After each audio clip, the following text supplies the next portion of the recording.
നമ്മുടെ user Tiago EVയുടെ യൂസറാണ്. പുതിയ Tiago ഇറക്കിയിട്ടുള്ളൂ, 1 മാസമായിട്ടുള്ളൂ. അപ്പോൾ മിന്നു എങ്ങനെയൊക്കെയായിരുന്നു കാര്യങ്ങൾ, എന്തൊക്കെയായിരുന്നു വണ്ടീനെ കുറിച്ചിട്ട് പറയാനുള്ളത്?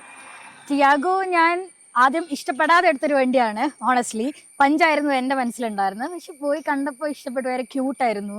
പിന്നെ നമ്മളൊരു EV ഡെയിലി യൂസിന് വേണ്ടിയിട്ടും അത്ര നമ്മൾ ഉദ്ദേശിച്ചിട്ടുള്ളൂ. SUVയുടെ ആവശ്യമില്ല, ജസ്റ്റ് ഓഫീസിലോട്ടുള്ള അതിനും വേണ്ടി അങ്ങനെയൊക്കെ ഒരു ബൈക്കിന് റീപ്ലേസ് ചെയ്യാം. പിന്നെ എനിക്കൊരു കംഫർട്ട് ആയിരിക്കണം ഓടിക്കാൻ, അത്രേ ഉള്ളൂ.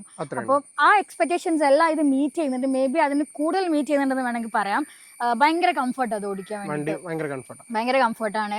നമ്മളിപ്പം കൈൻഡ് ഓഫ് ഗെയിം കളിക്കുന്ന പോലെ ഫീൽ ചെയ്യും ഉള്ളിലിരുന്ന്. ഓടിച്ച് നോക്കിയാൽ പറ്റും നമുക്കൊരു ഗെയിം കളിക്കാന്നേ ഉള്ളൂ. കാരണം ഉള്ളിൽ എല്ലാം സ്ക്രീനും എല്ലാം സെറ്റാണ്, പ്രത്യേകിച്ച് ടെൻഷൻസ് ഒന്നും വേണ്ട. പിന്നെ ഭയങ്കര പവർ ഉണ്ട്. ലൈക്ക് നമ്മള് ആക്പെടലൊക്കെ വിടുമ്പോ തന്നെ അത് പറഞ്ഞു പോകും, സൗണ്ട് ഒന്നും ഇല്ല. അതൊക്കെ ഭയങ്കര ഗുഡ്. മറ്റേനൊക്കെ നമ്മൾ ആ ഒരു ടോർക്ക് കിട്ടാനുള്ളൊരു ലാഗ് ഉണ്ടല്ലോ. ഇതൊക്കെ നെഗറ്റീവ് കാര്യങ്ങൾ എന്തെങ്കിലും തോന്നിയിട്ടുണ്ടായിരുന്നോ? നെഗറ്റീവ് അപ്പോൾ എനിക്ക് തോന്നുന്നു നെഗറ്റീവ് പോസിറ്റീവ് ഇനി ബാക്കിയുള്ള കാര്യങ്ങളെല്ലാം മിന്നു നമുക്ക് ഫുൾ വീഡിയോയിൽ കാണാം അല്ലേ? എല്ലാവരും ആ വീഡിയോ ഒന്ന് സ്റ്റേ ട്യൂൺ ചെയ്യുക, നമ്മളൊന്ന് ചെക്കൗട്ട് ചെയ്ത് നോക്കും കേട്ടോ. അപ്പോൾ ഫുൾ ഡീറ്റെയിൽ ആയിട്ട് പറയാം.